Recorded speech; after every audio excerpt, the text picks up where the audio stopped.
नेपाल ने लगाया social media पे बैन। जी हाँ, नमस्कार दोस्तों, मेरा नाम है सौम्या ओम प्रकाश और आज मैं आप सबका करियर विद सौम्या पे स्वागत करती हूँ, जहाँ पे मेरे सामने और आप सबके सामने कुछ सवाल होना बहुत ज़रूरी है। नेपाल ने अभी रिसेंटली जो है सोशल मीडिया पे बैन लगा दिया है, जिसकी वजह से नेपाल का जो यूथ है वो इतना ज़्यादा गुस्से में आ गया है कि वो सड़कों पे उतर कर प्रोटेस्ट कर रहा है। इन सड़कों पे प्रोटेस्ट पे कहीं पे दिखता है कि कोई किसी को पत्थर मार रहा है, कोई चिल्ला रहा है, कोई जबरदस्ती पार्लियामेंट में घुसने की कोशिश कर रहा है या फिर कोई पार्लियामेंट में आग लगा रहा है। जी हाँ, बिल्कुल सही सुना। इसी प्रोटेस्ट में ही लगभग 14 लोगों की डेथ हो चुकी है और ये तो हमें एग्जैक्ट डेटा दिख रहा है।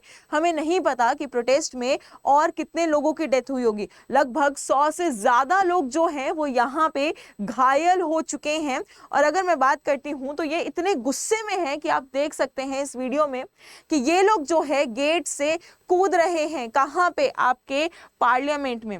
अगर हम बात करते हैं तो इसकी शुरुआत जो है, इस प्रोटेस्ट की जो शुरुआत है वो काठमांडू से हुई थी। क्यों इसकी शुरुआत की गई थी? क्योंकि 26 सोशल मीडिया ऐप्स पे यहाँ पे बैन लगा दिया गया है। इन 26 सोशल मीडिया एप्लीकेशंस में आपका यूट्यूब आता है, आपका फेसबुक आता है और एक्स यानी जिसको आप ट्विटर बोलते थे वो भी आता है। लेकिन ये प्रोटेस्ट जो है अब इतना ज़्यादा बढ़ चुका है कि ये आपके हिमालयन कंट्रीज तक जा चुका है।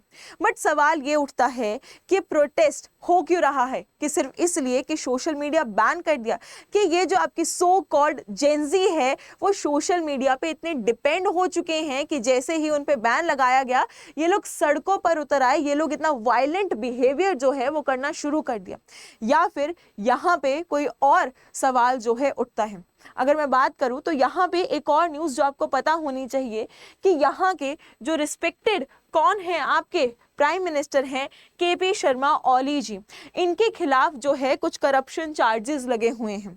ये करप्शन जो चार्जेस हैं इसके बारे में सोशल मीडिया पे जो है बहुत कुछ चीज़ें जो है वायरल हो रही थी।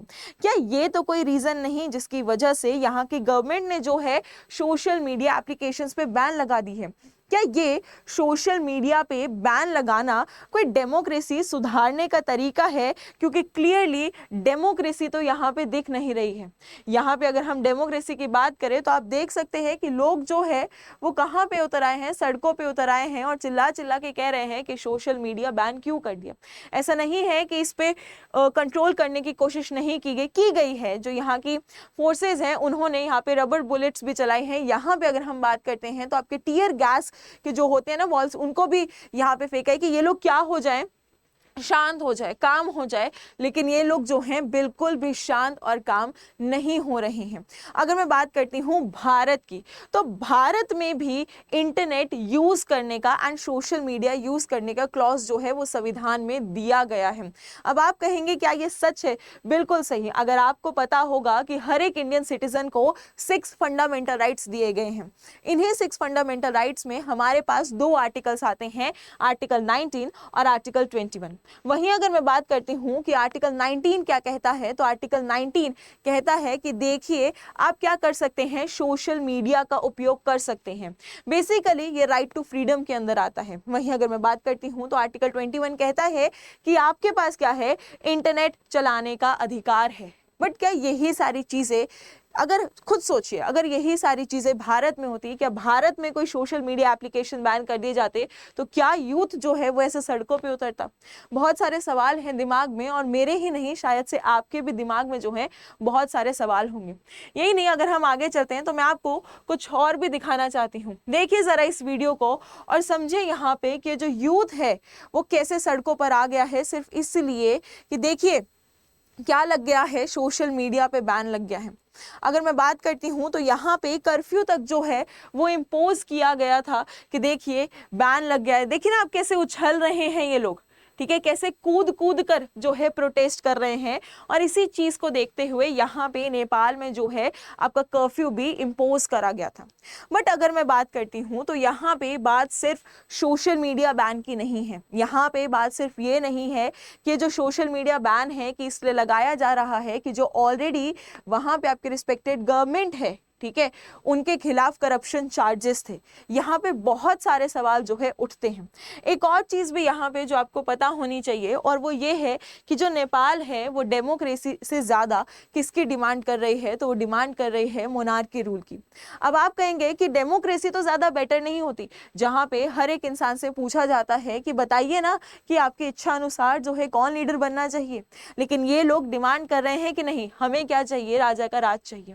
ऐसा नहीं है कि इनके पास कभी भी राजा का राज नहीं था, इनके पास जो है शाह डायनेस्टी थी, और लगभग 240 साल तक ये लोग हैं यहाँ पे मोनार्की रूल में ही रहे थे। अगर मैं बात करूँ तो इसके बाद जो है मोनार्की रूल खत्म हो गया था, लेकिन इसकी डिमांड जो है वो 2023 में और 2025 के इस प्रोटेस्ट में वापस जो है आ गई है। आप देख सकते हैं। अगर मैं बात करती हूँ कि कौन लोग हैं, ये किन की फोटोज हैं, तो देखिए जैसे ही जो राजा जी हैं वो आपके जेल से बाहर आए हैं, वैसे ही इनकी डिमांड है कि हिंदू जो आपकी क्या है, राष्ट्र बन जाए। नेपाल जो है वो एक हिंदू राष्ट्र बन जाना चाहिए। और इसी के रिगार्डिंग जो है सोशल मीडिया पे बहुत ज़्यादा सपोर्ट भी चल रहा था कि हमें जो है नेपाल में डेमोक्रेसी नहीं चाहिए, हमें नेपाल में क्या चाहिए कि हिंदू राष्ट्र बन जाए और यहाँ पे क्या है, मोनार्की जो है वापस आ जाए। हाँ, मोनार्की यानी आपका राजा का राज। अगर हम बात करते हैं तो जैसे कि मैंने पहले मेंशन किया कि यहाँ पर शाह डायनेस्टी ऑलरेडी थी, जिन्होंने 240 वर्ष तक क्या किया था, यहाँ पे राज किया था। अब सवाल ये उठता है कि ये कब खत्म हुआ, तो ये 2008 में जो है एबॉलिश कर दिया गया था, जिसके बाद ही यहाँ पे क्या शुरू हो गई थी, जिसके बाद जो है आपकी डेमोक्रेसी यहाँ पे शुरू हो गई थी। अगर हम बात करते हैं तो जब 2008 में यहाँ पे डेमोक्रेसी शुरू हुई तो ये देखा गया कि यार बहुत बड़ी सिविल वॉर हुई थी, जिसकी वजह से यहाँ पे जो है डेमोक्रेसी लागू किया गया। इसको एक सेक्युलर रिपब्लिक जो है वो आपका क्या किया गया था, डिक्लेयर जो है किया गया था। बट अब सवाल ये उठता है कि ये लोग अब नहीं चाहते, पहले जो ये कह रहे थे कि देखिए जो आपकी डेमोक्रेसी है वो क्या है, एक नेशनल आइडेंटिटी है, एक स्टेबिलिटी का क्या है, इंडिकेशन है। अब इन्हें वो चीज़ें नहीं चाहिए, अब इन्हें राजा का राज जो है वापस चाहिए। और इसी के साथ हमारे दिमाग में बहुत सारे सवाल भी उठते हैं कि ये जो 26 सोशल मीडियाज पे बैन लगाया गया, ये क्या सच में इसलिए लगाया गया क्योंकि यहाँ की जो गवर्नमेंट है उसके रिगार्डिंग करप्शन के चार्जेस थे, या फिर ये इसलिए लगाया गया क्योंकि नेपाल के लोग जो हैं वो चाहते हैं कि नेपाल जो है वो हिंदू राष्ट्र बन जाए। यही नहीं, नेपाल के लोग ये भी चाहते हैं कि यहाँ पे जो है मोनार्की वापस आ जाए। सवाल तो हमारे सामने बहुत सारे हैं, लेकिन जवाब मैं आप सबसे एक्सपेक्ट करती हूँ। तो आप सब प्लीज मुझे जो है अपना आंसर कहाँ पे बताइए, कमेंट बॉक्स में बताइए। और ये भी बताइए कि जो यूथ का रिएक्शन है 26 सोशल मीडिया बैन होने पे, क्या वो सही है, क्या ऐसा रिएक्ट करना सही है? क्योंकि यहाँ से तो क्लियरली यही दिख रहा है ना कि हमारा जो यूथ है वो सोशल मीडिया पे इतना बैन हो चुका है या फिर इतना डिपेंड हो चुका है कि उनका जो दिमाग है वो सिर्फ इसी के रिगार्डिंग घूम रहा है कि जैसे ही बैन लगा उनको एकदम गुस्सा आ गया, वो खुद को कंट्रोल नहीं कर पाए और वो जो है प्रोटेस्ट करने निकल पड़े। तो आप प्लीज मुझे कमेंट बॉक्स में जरूर बताइएगा कि क्या एक्चुअल रीजन हो सकता है, क्या यहाँ पे ये जो कर रहे हैं वो सही है या गलत है। और प्लीज आप लोग मुझे ना कमेंट में जरूर बताइएगा, बिकॉज मैं आप सबके कमेंट्स का, आप सबके आंसर का जो है बहुत इंतजार करती हूँ।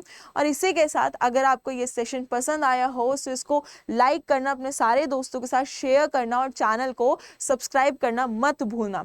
और इसके साथ साथ अगर आप चाहते हैं कि आप मुझसे कनेक्ट हो पाएं तो डिस्क्रिप्शन बॉक्स में टेलीग्राम लिंक होगा और उसी के साथ इंस्टाग्राम लिंक होगा, जिसको क्लिक करके आप मुझसे कनेक्ट हो सकते हैं। इसी के साथ thank you everyone and have a really nice day. Do take care of yourself.